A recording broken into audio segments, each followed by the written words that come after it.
Broadcasting from the business capital of the world, this is the Podcast Business News Network.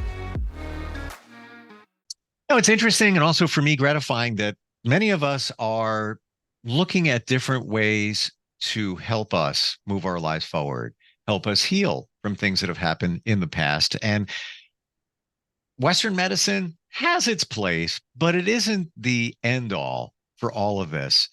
There's something else that you can gravitate to, something that's been around for centuries. And we're talking about psychedelic assisted therapy. And she's the expert on that, walks the journey with people to help them really make those changes in their lives, realize what's going on, what's holding them back, their limiting beliefs. She is Marisa Skolky, and she's back with us. How are you today? Hey, Steve. I am so excited to be here and hopefully educate some people about the benefits of using plant medicines intentionally with the right support and guidance to shift radically. And when we talk about plant medicine, specifically, we are talking about?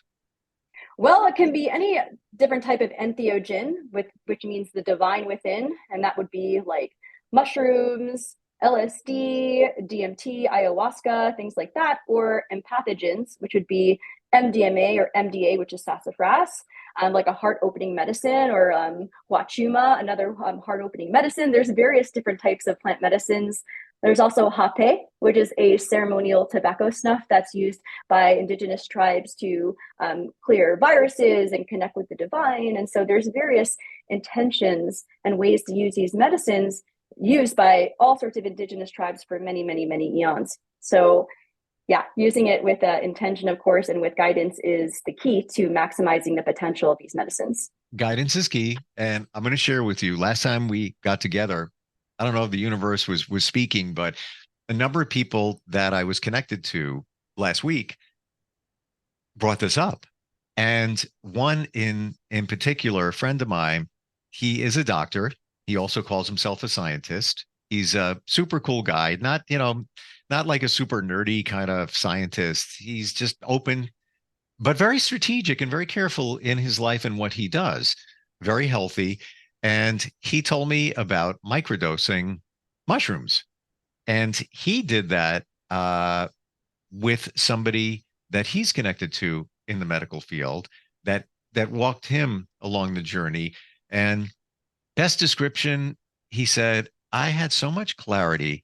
I saw a doorway or looking through a window in terms of my life and challenges that I had or have, and making it clear as to what direction he needs to go in. It's almost as if that was the key to opening his soul and figuring it all out. Is he ready to do more than microdosing? I don't know if he is just yet. But he did describe it. He, full disclosure, he said, I was at a bonfire. We were all hanging out, a bunch of friends, and, looking at the fire and just crazy things coming out of the fire to start. And he's like, before that, though, he's like, man, nothing's happening. I don't know. Why am I here? Why are we doing this? And then things started changing. And then he had that clarity. The description he gave is kind of what I would think you would experience initially, but then it went deeper. And that's where the benefits came out. Focusing on microdosing just for a moment. Is that what you hear from a lot of people? At times. So I always believe that the medicine gives you exactly what you need. It has its own inner healing intelligence that connects with our own inner healing intelligence. And the key with microdosing is intention, creating an intention that is both an awareness and an action. And then also embodiment. What are you feeling? Where is it in your body?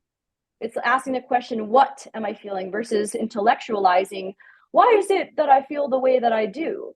So it's really getting that embodied sense of shifting rather than thinking about why you're feeling the way you're feeling. So it's a totally different experience.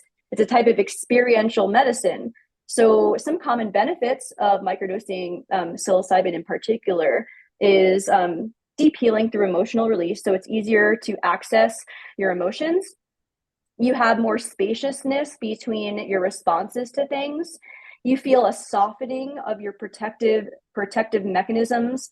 You feel a deeper connection with the divine. You might feel more creative. It might be easier for you to generate new ideas.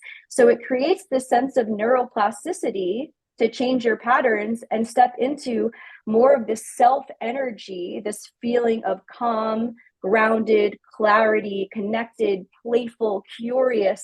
This essence of who we truly are raises our vibration, raises our level of consciousness so that we can get a new perspective, so that we can see things differently, so that we can actually step through the door with the different tools that I offer people to help them start to acclimate to this new vibration and tolerate more joy and tolerate being able to sit with any and all their emotions that it might be difficult to feel, like rage or jealousy or sadness or anxiety or overwhelm, and helping them connect with their nervous system so that they can realize when they're in fight or flight, when are they shut down, when are they people pleasing, and getting them in touch with their body's nervous system along with the change in their mental state, along the change of their energetic state.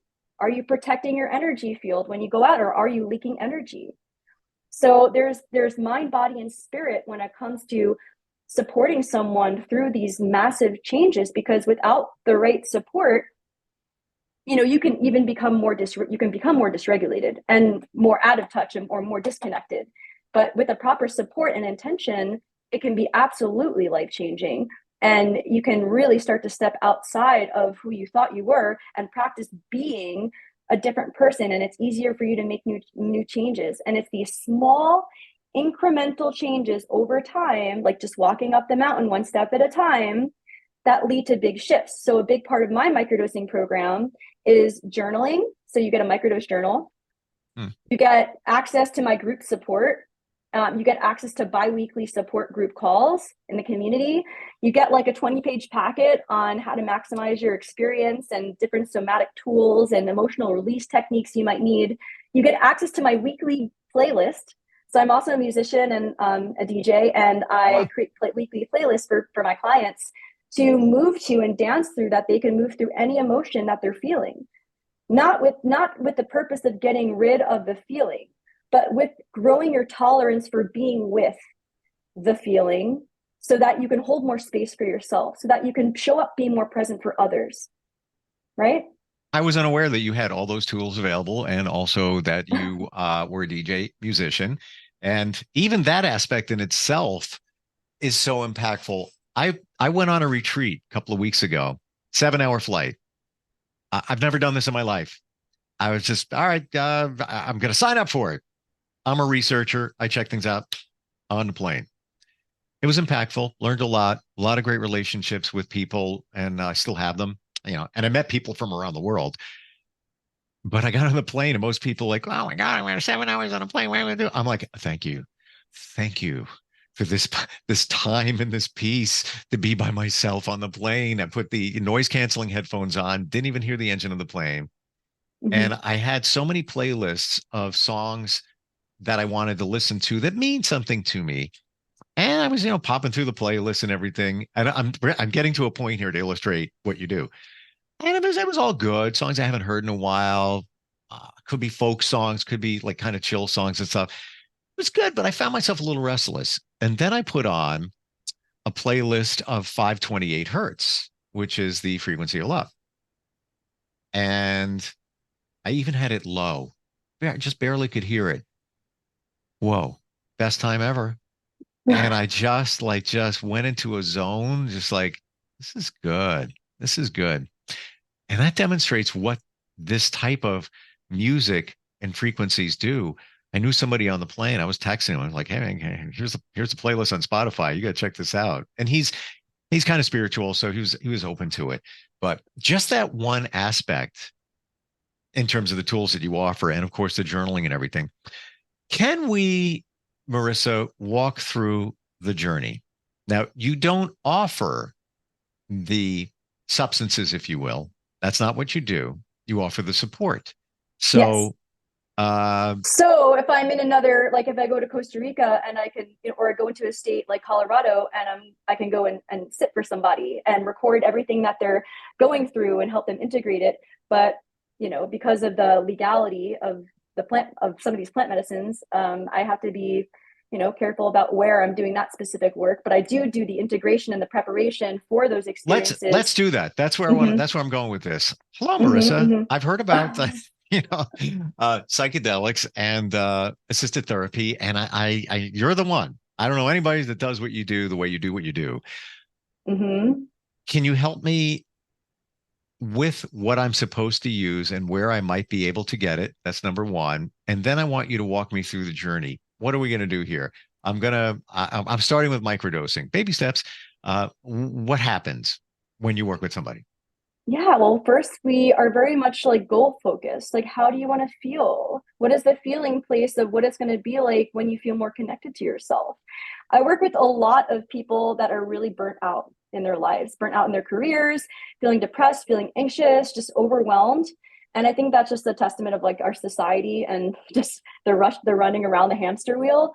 And so hence me on the plane with nothing to do for 7 hours. Yeah. And sometimes like being still can be really uncomfortable for people. And in a psychedelic journey, you're being present with yourself for up to 7 hours. And so it's really important to help resource my clients with tools and techniques that can help them ground and self-regulate. So we talk about, making their ceremony sacred, creating an altar and bringing something for the altar space, something that is, your favorite blanket or like a picture of your grandmother or like something to like call in that energy. We talk about journey rules. We talk about consent. We talk about confidentiality. We talk about no sexual touching. We talk about stay in the space, do no harm. We talk about being able to ask for what you need, being radically authentic, like screaming, stomping, like what's safe to do and what feels scary, like helping my clients increase their nervous system tolerance for discomfort. And in a more specific way, so I do hypnotherapy, Reiki, internal family systems work, and expressive arts therapy as well. So I'll give you a great example of a client that I recently had that I was helping her prepare for her journey. And so she had a really anxious part. And she was worried that part was going to self-sabotage her experience and she wasn't going to be able to be present for her journey. And I'm like, okay, well, let's write a song. When you feel anxious, let's create a song that you can sing. And that will help you get to know this part in a deeper way. And it won't feel like it has to be so loud, tugging at your clothes. So we created a song and it went like this. Take away anxiety, take away my fear of me, take away disharmony, 'cause I surrender. Just want to live my life, make a time to do things right. I'm giving up the fight, 'cause I surrender. I remember parts of me feeling so uncomfortably, sending love so I can see, 'cause I remember. So, like we can just encourage ourselves. Wow. Like a fight song, and even the things that you said in that song resonate so strongly with me and so many of us, but it's not verbalized in songs like that. Wow. Let's say somebody wants to start the journey. They talk to you before. They're not going to talk to you during, or is that potentially I can be available. Yes. You are available. Yes, I can be available. And also, there's also a website, like a phone number, a fireside chat. You can call like a hotline. That's a nonprofit. It's something fireside. I have to look it up and get it back to you. But there are people like on call, like if you were having a psychedelic experience and it was too overwhelming. But I also volunteer for Dance Safe, and I'm always around for like making sure people are feeling safe and resourced. And I love to be that support for somebody, if they're ever struggling. Let's look at that a little bit closer in terms of the amount and the type of names. I could never be a doctor because I can never remember the names of medications, plants, and all of that. So can you give us the breakdown of that, how much microdosing we're focusing on, how much somebody would look at trying initially? Let's start there. What you said the name before and I can't even remember it. Oh, are you talking about like psilocybin? Thank you. Okay. Yeah, and honestly, I would prefer not to share that information because it's different. It's different for everybody, and I wouldn't want to like lead someone in the wrong direction because every single body's nervous system is going to be different. And so like the range of microdosing could be like zero point 0.1 grams all the way up to like 0.5 or 0.6, depending on if you're on an antidepressant, then you might need a little bit more, depending on your system. I have a client that she's doing 0.08, like below Wow. 0.1. And that's how Wow. sensitive she is. And so it's really important to find your happy dose threshold, which is the amount that is sort of sub-perceptual, that you can still feel something is different, but you're still able to go to work, you're still able to drive your car, you're still able to do the practices that you need to do to stay in alignment. Okay. So learning something here. And thank you even for the range. That was all. At least I have numbers and psilocybin. So is this something that you take on a regular basis? So you have like even like CBD. So you have a certain clarity, they call it the sweet spot. Like let's say, I don't know, 0.1. It was good. I'm not over the top, best description tripping, but I'm okay. Is Mm-hmm. that a kind of the therapy is a daily regimen, or The often ritual, the ritual? ritual of connecting to yourself is daily. That means setting an intention. That means journaling. That means doing some sort of somatic embodiment practice every day. That means getting out in nature. So creating ritual and sacredness in your life is going to be an ongoing process because you need to connect to yourself so that you know how you feel, so that you know which direction to go in, so that you can connect with Even your if higher self, even if you factor regardless. out any of Yeah. the psychedelics, we all should be doing that anyway. Yeah, Should be, could be, you should choose I to, right? Like well, it's yes, real, yes, it's an empowerment. It's an empowerment. I choose to love myself enough to connect to myself because I care about who I am and I care about what I need and I care about changing the world. So 100%. when it comes to microdosing, it's really important that you're setting your intention because it's a healing technology. So you're programming it just like you're programming your water. Like you could say, oh, I bless this water with love and gratitude, and then I'm absorbing that and drinking that. So similarly, like becoming more intentional with asking the medicine for support. Show me how to be more in alignment today. Show me how to expect miracles. Show me how to be more grateful in my life. Show me when I'm feeling dysregulated. So it's like you're inviting in with the wisdom. Can I ask you a And question? so, mhm. Okay. That being said, and by the way, before I even get there, I know a gentleman that blesses his water, and he literally, if it's a bottle of water, puts his hand on top and says, "I honor the space in which you exist. I honor the space in which you exist." And he swears he can even feel the heat coming from his hand into the water, and actually feels that it tastes differently after he does that. Um, in terms of what you offer,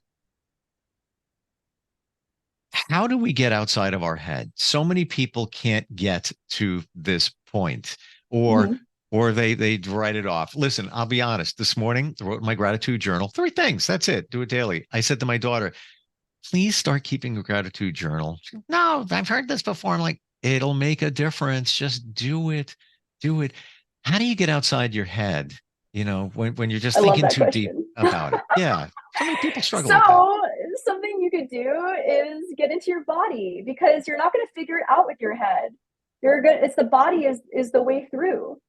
And we're coming out of a space of intellectualization and into a space of embodiment of felt sense. So whether that's you need to wake up and make animal sounds for 5 minutes, or if you need to just like shake your body, or if you need to roll on the ground and just feel the grounded stability of the earth beneath you, or even put your bare feet in the earth, connecting to your physical body is going to get you out of your head. And so even if you're stuck in your head or find yourself intellectualizing it about everything, then just like literally let go of your head, shake it out, and even you can just start bouncing. Again, like back and forth, can regulate your nervous system, sort of have that balance of masculine and feminine energy. So Hmm. that's the way you get out of your head by getting into your body. Interesting you say that. I don't want to, we're almost out of time. I don't want to run out of time. I got more questions. Um, Dogs, when Mhm. they transition from something to another, like come in from the outside to the inside. I always thought when they shake, just like you did, that their fur is just, it's misplaced. They want it, to feel right. It's not that. In speaking with people who energetically can connect with animals, they're shaking off the energy from the outside to transition into the inside. Sort of what you were just doing there. Yeah, that's how anxiety manifests. Anxiety wants to move. And so every time I feel anxious, I just start dancing, and then I can transmute it like that. Wow. That quickly. 5 minutes, boom. Question based on what you said before, asking for the answers. You sort of were doing that before, and I have it somewhere over here, a Post-it note of somebody told me this yesterday, that ask for answers and you will get them. Verbalize them. Why is this happening? Tell me, why is that going on? How can I solve this? And the answers will come to you universally, however you want to look at it. Law of attraction. You just have to get out of your own way. So ask the question, be open to the mirror, and be open to the responses. I look for signs from the universe all the time. I'm like, show me signs. And then I just look, and then I'm just more aware of that there are signs, and there's signs all the time. All the time. You just need to look for them. Quick story, very quick. My mom passed 5 years ago. She's been sending me signs, and it's pretty clear that she's been saying, take care of your health, especially in one area. Very specific. I see her name come up all the time. Like, I won't even go into the detail. It's legit. It's not like I saw a butterfly pass by. If you're good with that, then that's great. This is very specific. Make the appointment, go to the doctor yesterday, walk up to the woman at the intake, right at the counter, and she's wearing a shirt, and it's my mom's name. I'm like, okay, yeah, thanks, Mom. Love that. I'm like, what is that? And my mom's name is Rose. Her name was Donna Rose, but her jacket was covering it, and all it said was Rose. I'm like, what's that name? What's that say there? I could see it. And then she says, oh, my name is Donna Rose. Oh, okay. Thanks. For me, another sign. And it's Mom saying, you're here. Good going. I was trying to tell you to get here. And there's so much support here for us. So much support. There is. And you're part of it in taking people on a journey. But I want to tell you something, Marisa. Talking with you today, we were going to talk about psychedelics and the support you offer. You run way deeper spiritually than I ever imagined. It ain't just about the psychedelics. There's more going on in terms of your spirituality, in terms of the universe, your beliefs, and helping people heal and move their life forward. Super cool. Thank you. I accept and reflect that. Yes, for sure. It's my life purpose and my passion to help people come back home to themselves, and to do so in collaboration with others.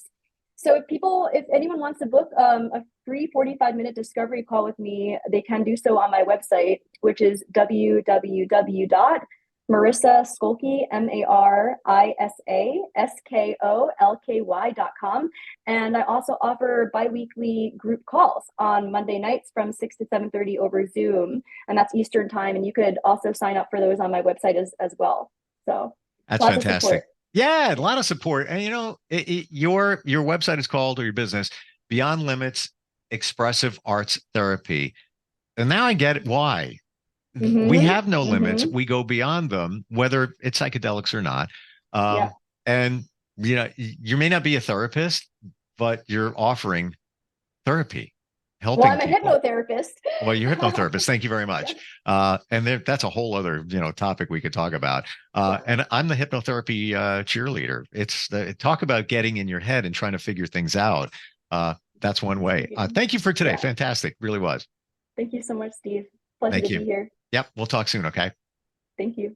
And look for the signs, everybody. We'll be right back.